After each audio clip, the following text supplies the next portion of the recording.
मान्यवर कांशीरामजी यांचे निकटचे सहकारी बॉम्बसेप DS4 आणि बहुजन समाज पार्टीचे संस्थापक सदस्य आणि ज्यांनी ही बहुजन चळवळ देशामध्ये 70च्या दशकापासून उभी केली ते कालकथित माननीय डॉक्टर CP थोरात साहेब यांचं निधन झालेलं आहे आणि त्यानिमित्त आज सर्व लोक इथे पुण्यागमनासाठी आणि त्यांना आदरांजली वाहण्यासाठी आलेले आहेत। CP थोरात साहेबांचं योगदान हे या देशामध्ये एक परिवर्तनाची चळवळ बाबासाहेब चळवळ उभी करण्यामध्ये खूप मोठं आहे। कांशीरामजी ज्यांना माझा गुरु म्हणायचे आणि ज्यांनी ह्या पूर्ण बहुजन चळवळीला एक केडर बेस विचाराचा जो पाया दिलेला आहे, केडर कॅम्पची जी सुरुवात आहे त्याचा जो सिलेबस आहे तो पहिल्यांदा CP थोरात साहेबांना दाखवला होता आणि नंतर ही चळवळ त्यांनी उभी केली आणि ही चळवळ आज देशभरामध्ये व्यापली आणि कांशीराम साहेबांना जो इंटेलेक्च्युअल इनपुट देण्याचं काम होतं ते थोरात साहेब करायचे।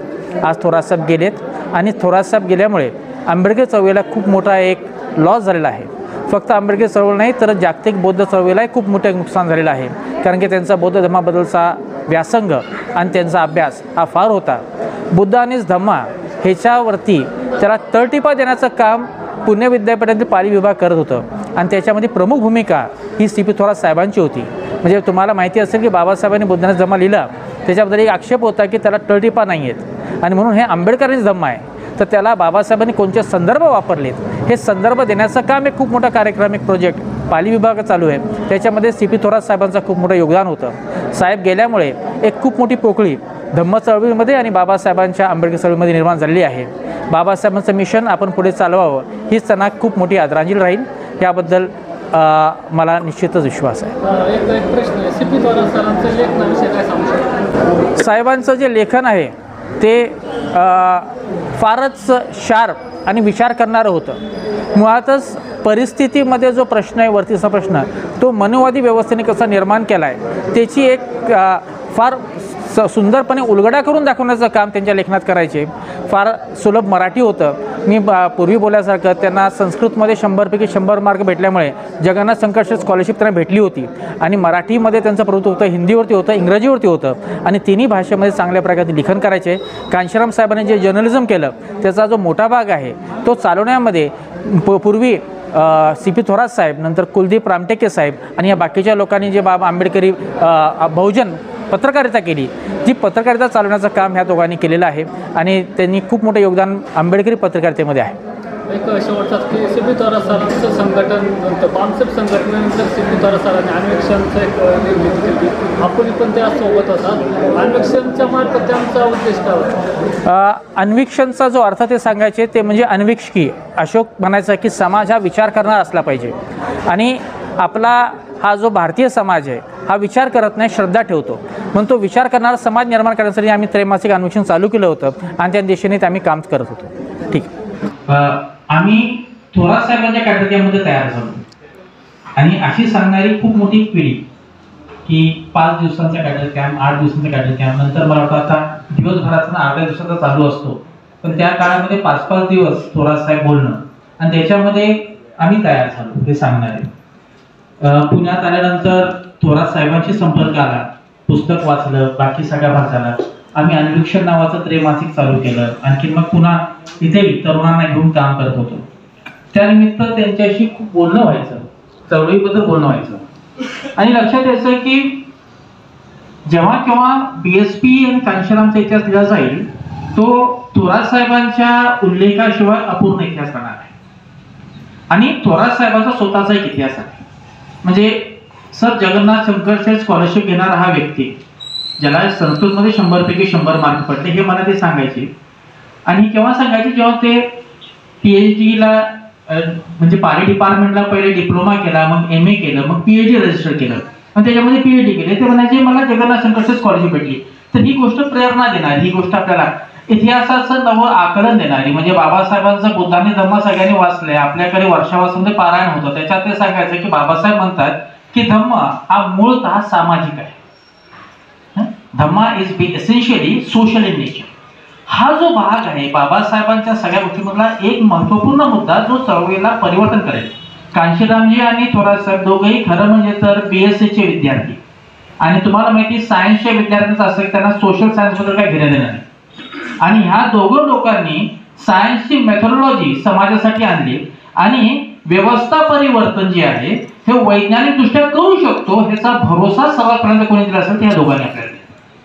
आणि म्हणून सर्व उभी करत असताना कांशीरामजी म्हणायचे की ये तो मेरा गुरु है. त्याचं कारण असं आहे की एक लक्षात घ्या, रायटिंग अँड स्पीचेस फार नंतर यायला लागले. त्याच्यापूर्वी बाबासाहेब वाचणं आणि बाबासाहेबांचा वाचल्यानंतरचा तो अनिवार्य सांगणं, मग बाबासाहेबांच्या विचारांबद्दल बराचसा घोळ असताना ते बाबासाहेबांच्या विचाराची शुद्धता सांगणं, बाबासाहेबांचा धम्माकडे दृष्टिकोन सांगणं, हा जो सांगणं भाग आहे तो कांशीरामजींना म्हणजे कांशीराम म्हणायचे की ये पढ़ता है मुझे बोलता है. परंतु जेव्हा बाबासाहेब ते म्हणतात की तुम्हाला गुरु आहे हे सांगत असताना मी त्यांना आता शेवटपर्यंत भेटलो, त्यांनी कधी डोक्यामध्ये हवा जाऊ दिली नाही की कांशीराम मला गुरु म्हणतो. आपल्यामध्ये अनेक जण आहेत की जे आता कुसाळे साहेब सांगितले की जे कधी साहेबांच्या जवळ नव्हते ते आता खूप हुशारकी सांगतात की आम्ही साहेबांना कशी मदत केली आणि आम्ही साहेबांना काय सांगितलं. हे सगळे साक्ष आहेत की हे मला गुरु आहे की नाही. ते बसलेले लोक आहेत, जिवंत लोक आहेत, साहेब ते डोक्यामध्ये हवा येऊ दिली नाही. ते साहेब माझे पुढारी आहेत, साहेब माझे नेते आहेत आणि ही शिस्त संघटनेला गरजेची आहे. आपण ज्याला नेता मानले त्याचं नेतृत्व स्वीकारावं, त्याचा निर्णय बरोबर असेल चूक असेल तो स्वीकारावा, त्याचा निर्णय आपल्याला पक्षातून काढण्यापर्यंत असेल तोही स्वीकारा, क्योंकि साहेब आपले नेते आहेत, साहेबांनी विचार केलाय, साहेबांनी टाकून टाकलेले आहे. मला वाटतं ही गोष्ट शिकण्यासारखी आणि सर्वात मोठी गोष्ट की त्यांनी आपल्याला शिकण्यासारखी आहे की आयुष्याच्या अगदी शेवटपर्यंत ही व्यवस्था बदलू शकते आणि बदलण्यासाठी आपण प्रयत्न केले पाहिजेत. हा आशावाद त्यांचा नेहमी जिवंत राहायचा. म्हणजे शेवटी म्हणाले की आम्ही पुन्हा एकदा पुनर्बांधणी करतोय आणि पुन्हा एकदा संघटनेची बांधणी करतोय. मला वाटतं आमचं 50 झालं, मला वाटतं आता काय होऊ शकते की नाही. 80व्या वर्षी तर सांगायचं आपल्याला सगळं बदलावं लागेल, ही व्यवस्था बदलू शकते. हा आशावाद जिवंत ठेवणार. मला वाटतं की जेव्हा जेव्हा परिवर्तनाचा इतिहास लिहिला जाईल, आपला आंबेडकर चळवळीचा इतिहास लिहिला जाईल, त्या इतिहासामध्ये कांशीरामचा उल्लेख राहील, त्या इतिहासामध्ये त्या इतिहासामध्ये सीपी थोरातांचा उल्लेख राहील, त्या इतिहासामध्ये ह्या ज्या लोकांनी ही मिशन चालवलं ह्या लोकांनी हे मिशन यशस्वी केलं त्या सर्वांचा आहे. कांशीरामचा तसा परिवार नव्हता. त्यांचा परिवार म्हणजे कुलदीप असतील, थोरात साहेब असतील, त्यांचा परिवार म्हणजे उबाळे असतील, त्यांचा परिवार म्हणजे हे जे कार्यकर्ते त्यांच्या घरी ते राहिले.